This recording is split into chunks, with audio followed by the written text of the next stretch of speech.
We're going to spend a little bit of time talking about how to solve formula problems. And when I teach solving formulas in 6th grade, I teach a 3-step process to solving those formulas. Step 1, write the formula. Step 2, replace the known variables. And step 3, solve.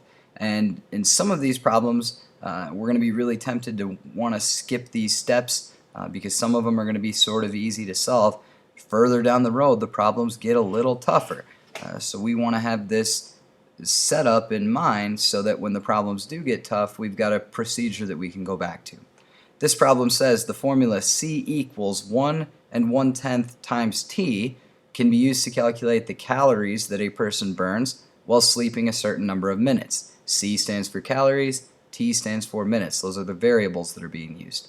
How many calories can a person burn sleeping for 500 minutes? Well, going back to that 3-step process, this problem isn't actually all that difficult to solve. Step 1, I write the formula down. So the formula that was given to me was C equals 1 1/10 multiplied by T. Step 2, replace the variables that are known.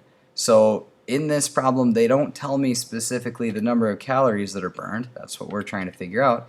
But they do tell me a certain number of minutes, which can replace our variable T for time. So I'm going to replace T with 500. And then I'm ready to solve. C equals 1 1/10 multiplied by 500. I can take a calculator and type that information in. 500 multiplied by 1 1/10 would give us 550. So my answer is C equals 550. When you are writing your solution, be sure to include what the unit is or what the unit of measurement is. So in this case, my answer would be 550 calories, since C stands for calories. Let's look at one more example. The speed S of a car can be calculated by taking the distance traveled D divided by the time T. What is the average speed of a car that has traveled 150 miles in 2 25/100ths of an hour, or 2 1/4 of an hour? Let's go through those steps again. Step 1, write the formula. So they said speed equals distance traveled divided by the time.